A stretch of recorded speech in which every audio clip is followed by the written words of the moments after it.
Hi everyone, in this video I'm going to give my top 5 tips for getting a job offer for New Zealand, and this will be in 2022 because we're still waiting for the borders to open.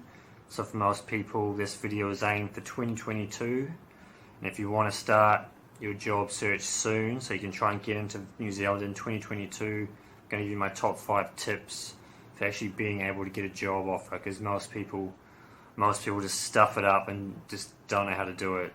So my number 1 tip is you need to learn how to email professionally. It sounds really simple, but most people just have no idea how to email. They have no idea even to write a subject, to write like a normal professional message. And most people's emails are completely terrible. And in a future video I'll give some examples. I won't be using a real person's examples, but I'll be making up an email of what some people do, because most people just have no idea how to email. If you're going to contact a company, you should have a professional subject line which says what your email is about.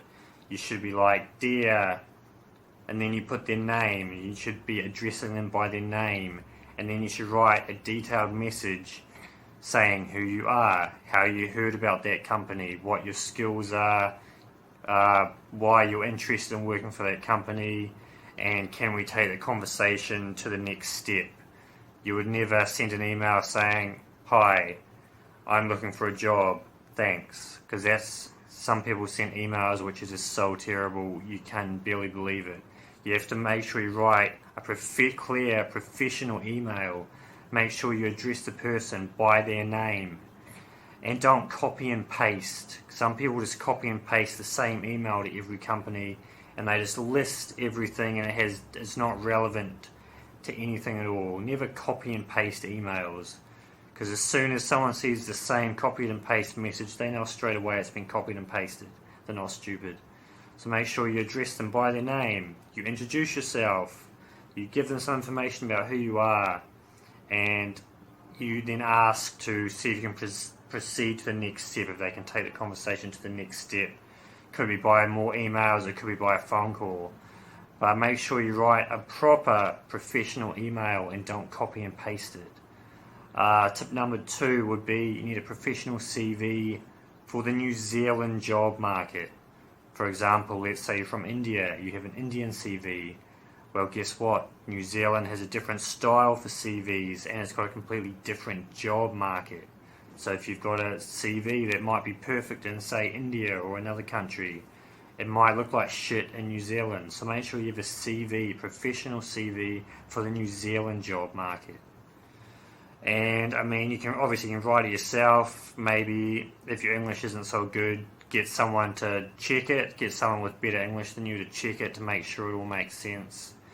And you could even pay a professional CV writing service if you wanted to. I mean, but some of these services are good, some of them are shit. If you're going to pay someone to do it, make sure they actually know what they're doing.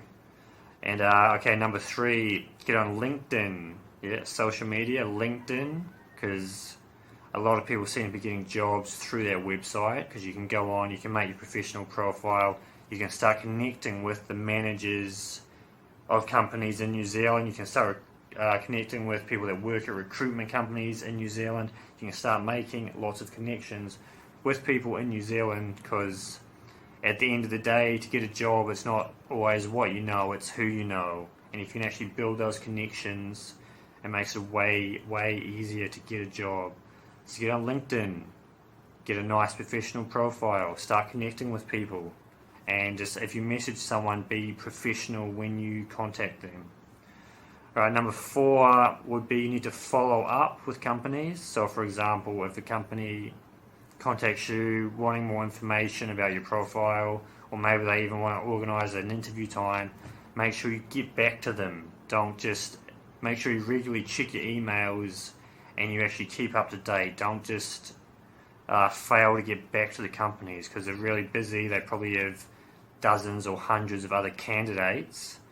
So if you can't get back to them in time, can't reply to them in time, then they'll just forget about you. They won't care. And for number 5, what you need to understand is if a company is hiring someone from overseas, hiring someone who's not in New Zealand, they're already taking like a massive risk.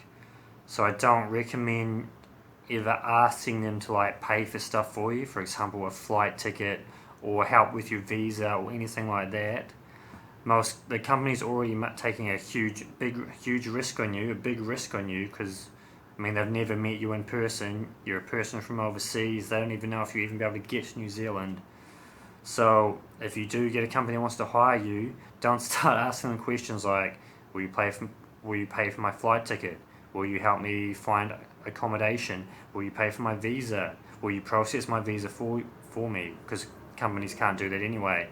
But don't ask a whole lot of stupid questions about how much they're going to pay you and how much they're going to organise for you. That's for you. That's for you to do yourself. Because the company's already taking a huge risk on you. So don't make it even more difficult. Because let's say a company wants to give you a job, and they're starting to go through the process, they're about to issue you the job offer, and then you start making things really difficult and complicated and asking if they'll pay for your flights, if they'll find you accommodation. That's not really done in New Zealand. Like some other countries might do that, for example if you're going to work in Singapore or Dubai, the Gulf states, anywhere like that, but that's not really done in New Zealand. Normally it's up to the employee to organise all that stuff themselves. So don't make it more difficult for the company, because then they're going to be like, maybe they decide they don't want to give you a job offer because it's too difficult and it's too much hassle.